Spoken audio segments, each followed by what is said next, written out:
Hello, ladies and gentlemen. Good day. I am Hanif Macaindig, your reporter of today.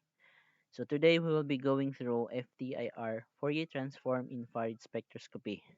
So we'll be tackling about what physical concept behind it, how does it work, the instrumentation in control, and the data analysis. So before anything else, let's go on through the introduction. So we will first introduce the spectroscopy. The spectroscopy is the study of interaction between matter and electromagnetic spectrum.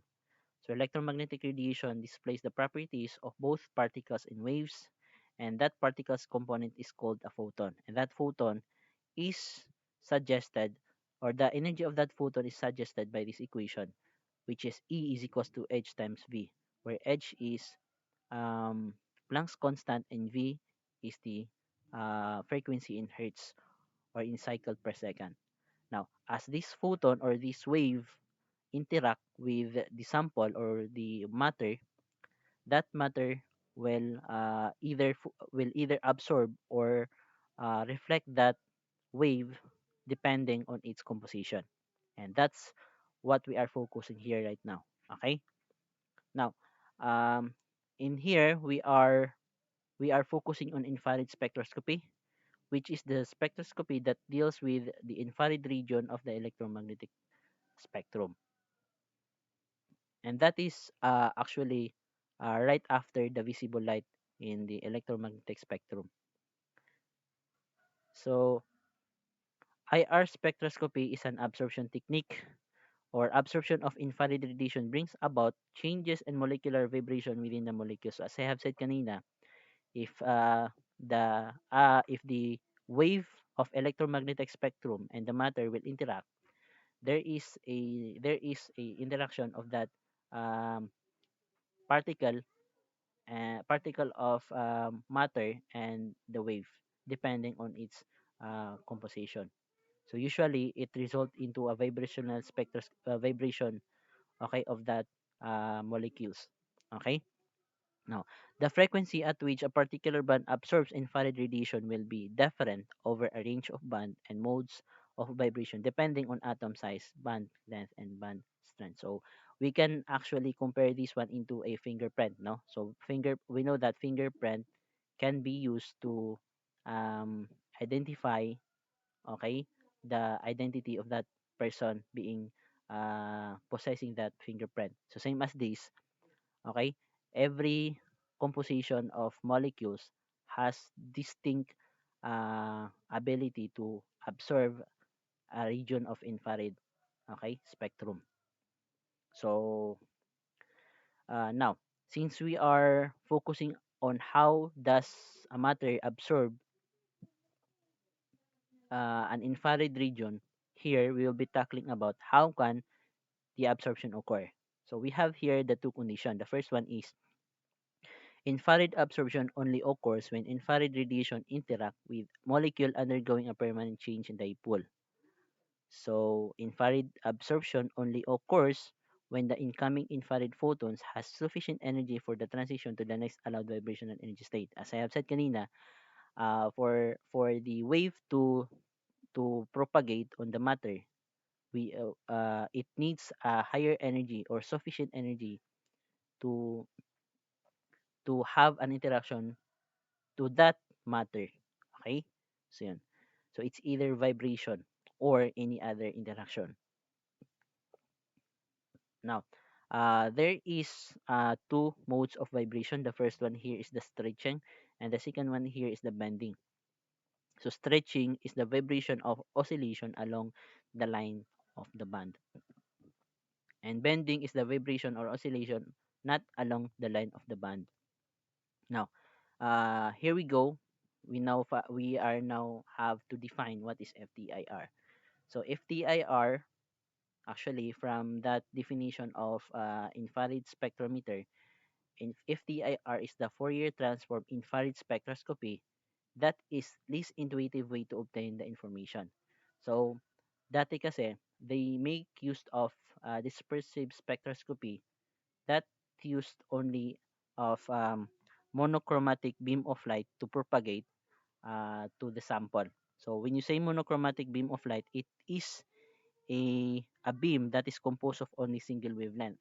Now, in order for that dispersive spectrometer to cover all the range of IR region, it make use of different trials and with different wavelength to make use or to have that cover all the IR region. So it makes very difficult for dispersive spectrometer to measure all the IR region of the uh, spectrometer. Okay. So now, rather than shining that monochromatic beam of light at the sample, this technique, this FTIR technique, shines a beam of containing many frequencies of light at once and measure how much of that beam is absorbed by the sample. So we make use of broadband light source that contains all full spectrum of wavelength and propagate that one. It was sample. Then after that, collecting all the um, data points, okay, that is being produced by that sample and transforming that one into a um, actual spectrum by making use of Fourier transform. We can now have the full characteristic of infrared region with respect in relation to the sample. So Fourier transform is to transform the signal from the time domain to its representation in the frequency domain. Okay? So same as what we have already understood about Fourier transform. It make use of transforming from one different dimension into its inverse dimension. Here, we also transform the wavelength dimension into its opposite, which is in wave number. Now, all FTIR spectrometers are being used of Michelson interferometer. So this is the main block, okay, uh, instrument that is being used in all aspect of FTIR. Okay, so this is very important. Okay, now in a FTIR, now kanina as I have said, um, dispersive dispersive inter spectrometer make use of only monochromatic beam of light that composed only of single wavelength to propagate. No, so as we have said, it lacks an information. It's because it does not have a sufficient energy to fully propagate all the uh, IR region of the uh, infrared spectrometer. Okay, so now in this FTIR, we make use of interference to the first reason is to increase the energy that possessed by that beam of light and and to have the consistency of its wavelength. Okay, we know that the IR region have their different wavelength in every uh, span of region. No, so for us to be able to have the consistency of that wavelength, we make use of this interference. So what we do is that um, for the fixed mirror, okay, it has a uh, sinusoidal signal, and for the movable mirror, it has also the sinusoidal signal. Now if that interfere to each other, it has the result of higher intensity. Okay, now if that is in opposite direction of fluctuating, it will be summing up into straight or compensating. Okay, so it will compensate each other.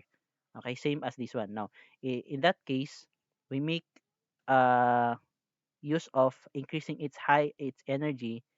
Okay, in order to propagate on the sample effectively. Okay, so yan. Now, this is the development background. We have here in 1957 the first spectrometer that was being uh, done is the Perkin-Elmer. So this was done in 1957. Uh, then later, this instrument used potassium bromide prism to extend its range about 25 micrometer or about 400 wave number. and the cesium iodide, that is about 50 micrometer, or about 200 wave number. Now, um, after that, they make use of Michelson interferometer as we have talked about here. Um, it is well known, but considerable technical difficulties had to be overcome before commercial instrument could be built. Also, an electronic computer was needed to perform the required Fourier transform, and this only became practicable with the advent of mini computers such as PDP-8, which became available in 1965. Okay, so nowadays, all FTI are making use of this Michelson interferometer. Okay, but has um, different categories. Okay, or different principle on how it operates. Okay, so we will be going on to the theory and instrumentation. So as you can see here, we have here different pictures of Fourier transform infrared spectroscopy. Okay, so we have here the component of FTIR. The first one here is the IR source.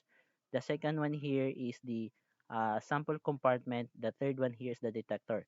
IR source where the beam of light came from, and the sample compartment where the sample is being placed, and the detector is the detector uh, where the signal that is came from the IR source and passes through the sample compartment and being measured uh, through this detector.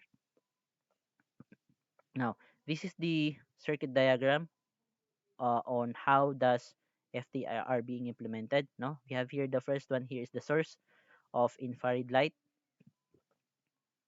and that is being propagated on the beam splitter. That beam splitter will split from the word itself. No, it will split the uh, beam of light into 50% to moving mirror and 50% to fixed mirror. So it means that half of the beam splitter is propagated through this fixed mirror and through this moving mirror. Then after that, it will go again. It will bounce back to this beam splitter and go through the sample.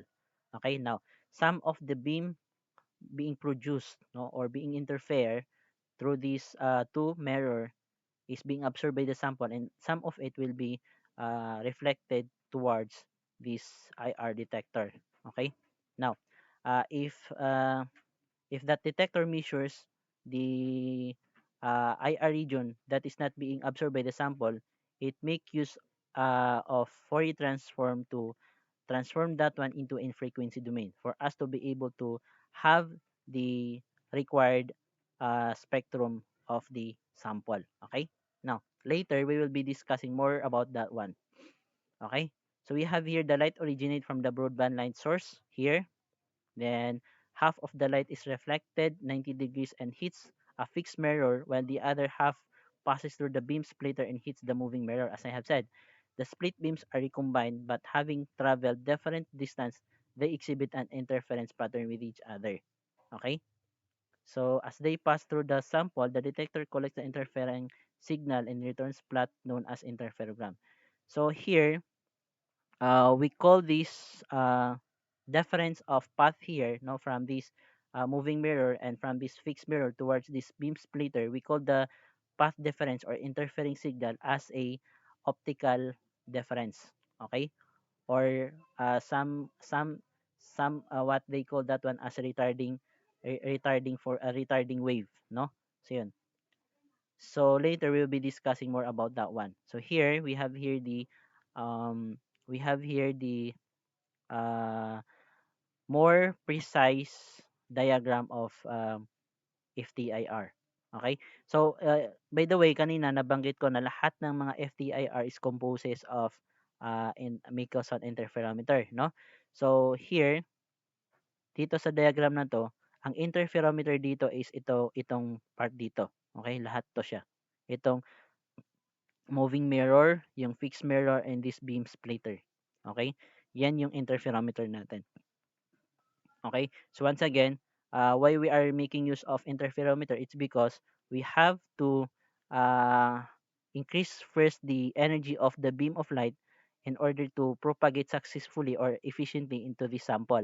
And then another one is to make consistently the signal, no, or the light beam, para if that light beam will propagate to the sample, there is a consistency of wavelength that results in this detector.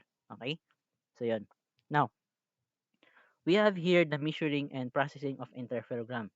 In here, we will be talking about how does interferogram being processed, okay, and results to actual spectrum, okay, of the sample. Now, the interferogram has to be measured from zero path difference to a maximum length that depends on the resolution required. It So as you can see here, in this figure here, the interferogram is measured from these maximum values here. So we may we call this as a zero path difference. This is being measured from the condition of eliminating first the sample, then propagating the source, then measuring the interferogram, then afterwards we make use of sample, then again propagating a source, then the result is another interferogram, then we make or we make use of um, or differentiating that to interferogram wave, then the result will be the actual interferogram of the sample. Okay, so yun. So that and then um, the interferogram is converted to a spectrum by Fourier transformation. This requires it to be stored in digital form as series of values at equal interval of path difference between the two beams.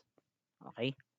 So, yun nga, this maximum path here will serve as our reference in measuring the actual spectrum of the sample. Okay? So, the result of Fourier transformation is a spectrum of the signal of a series discrete of wavelength. Now, yun yung sinabi ko kanina. Okay, ang pinaka one of the reason why we are making use of Michelson interferometer is to have a discrete series of wavelength, no? So yun. The range of the wavelength that can be used in the calculation is limited by the separation of the data points in the interferogram, no? So dapat yung data points ng interferogram natin correspond to the wavelength of the interferometer. Correspond to the wavelength of the spectrum, okay? That results in measuring the sample. Okay, composition of the sample.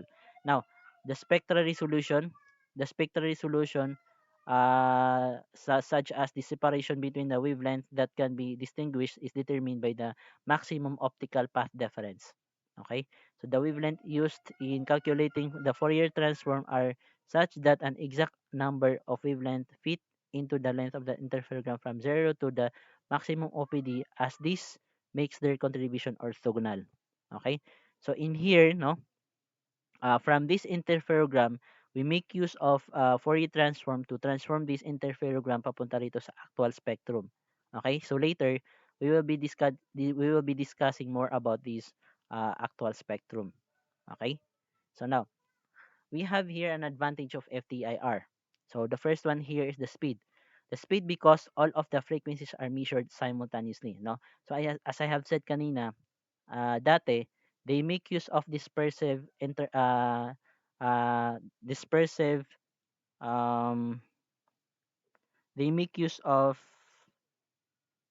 wait lang. This They make use of dispersive interferometer, uh which only make use of monochromatic beam of light to propagate to that sample. It means that it requires more more time to cover all the frequencies of the IR region.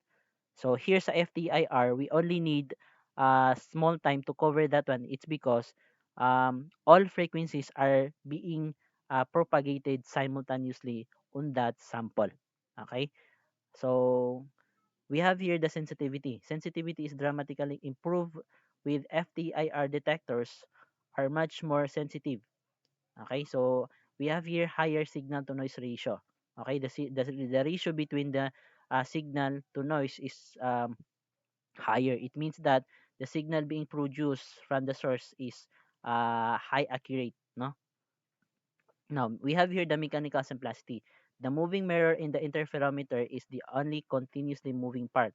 So, therefore, in this instrument, a very little possibility of mechanical breakdown will occur, or even there is no possibility. Okay, so internal calibrated. This instrument employ an HENE laser as an internal wavelength of calibration standard. These instruments are self-calibrating and never need to be calibrated by the user. So this what I have said kanina, no? Here. Now, we need each laser here to calibrate the signal that came from this source. Okay?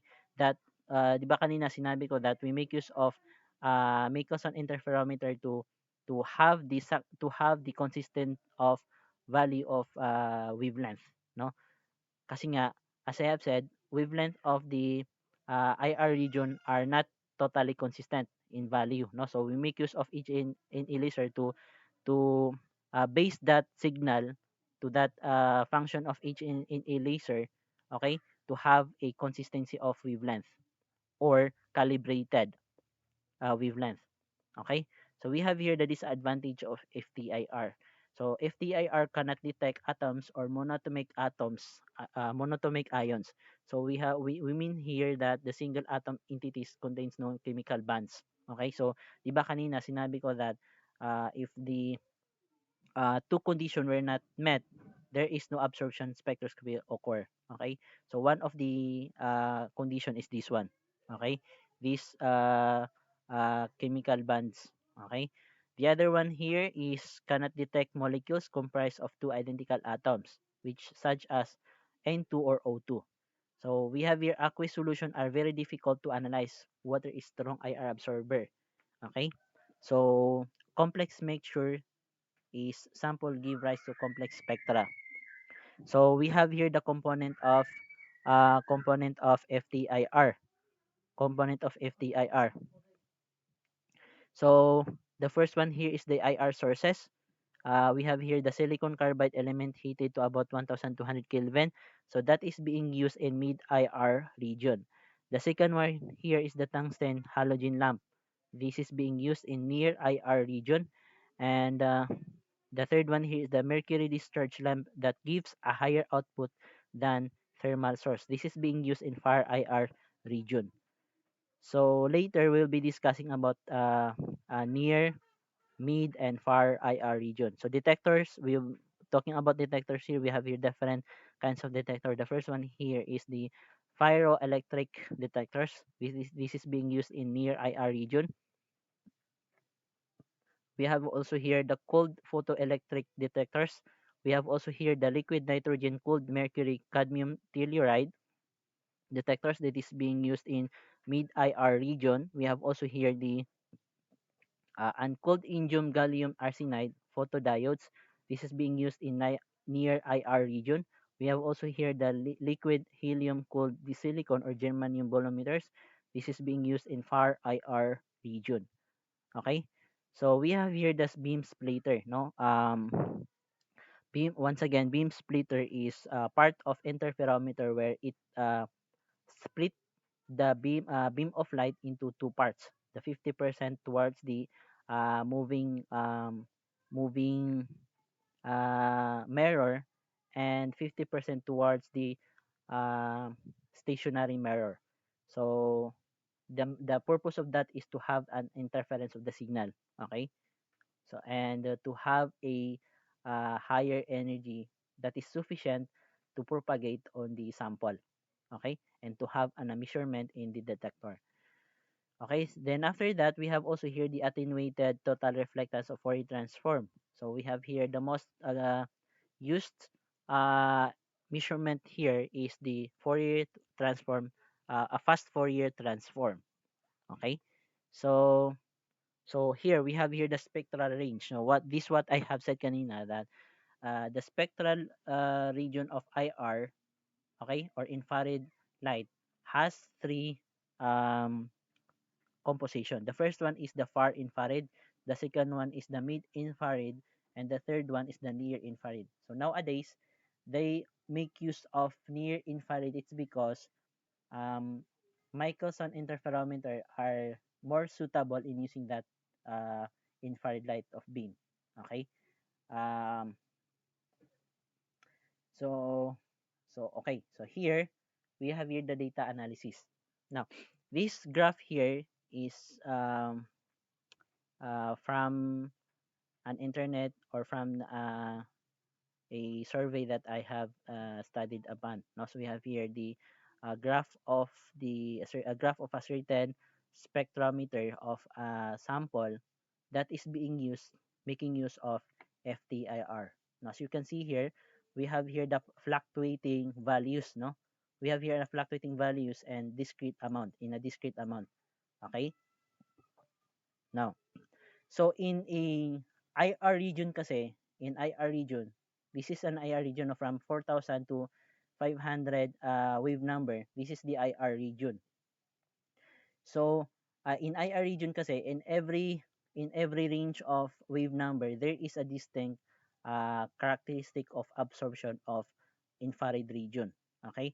So, for example, is from this 4,000 to 3,500 or from this 4,000 to this 3,500 at 3,000, there is a absorption of OH and NH stretch of IR region. So, it means that if the if the sample will absorb this a span of range of IR region, okay, that sample or that sample um, will absorb that infrared region, and its molecule that has a composition of OH and NH will stretch or will vibrate, no? So the signification of that one is that it means that there is a OH or NH pattern in that sample. Okay? So uh, here, so yun yung idea doon, no? Yun yung pinaka-simple idea. Now, here kasi, di ba, as we have said kanina, the the beam of light muna will go to the sample. Then if that sample has the ability to absorb that some range of beam of light, the sample, its composition will vibrate. And some of the sample that is not being absorbed by that sample will go to the IR detector, and that IR detector will have some graph regarding on that detected region, and that region will transform into an spectrum. It means that um, yung na-detect dito na region is yun yung ating IR region na nakalusot dito sa sample. It means that yun yung region na hindi na-absorb ng sample na to. Okay? So ibig sabihin itong graph itong graph na to is that yung wala rito, for example this one, yung wala rito itong lower intensity na to pababa, it means that yan yung na-absorb ng sample. Okay? Yan yung na-absorb ng sample. It means that that sample contains CH stretch. Okay? CH stretch.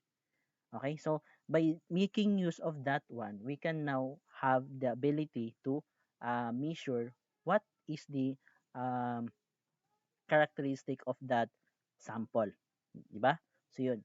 So, for example, is this one, no? Itong mga fluctuating lower value of intensities here, no?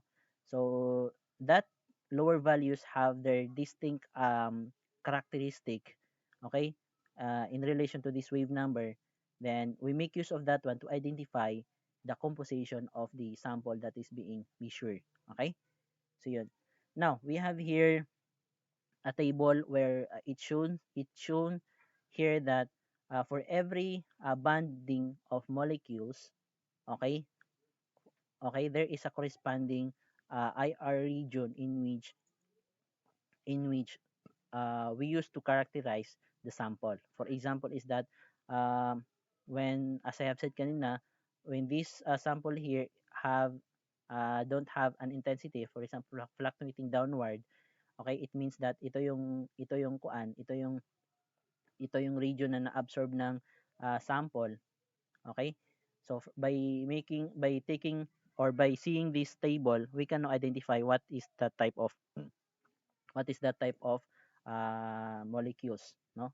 So yan. So we have here an application of FTIR. So we have here the pharmaceutical research, the forensic um, investigation, the polymer analysis, the food research, quality assurance and control, environmental and water quality analysis method, biochemical and biomedical research, and coating and surfactants. So actually, there are so many application of this FTIR. So what I have here is the only basic application. Okay, so there are so many. It also used in a medical application. Okay, and also in mining. It also used in mining. No, so there's so many application of this one, but these are just the basic application. So I think that's all. Um, um, I hope it you learn a lot about Fourier transform infrared spectroscopy. Although I'm not totally good in propagating information. Okay, so uh, I think that's all. So good day to each and everyone. So have a nice day.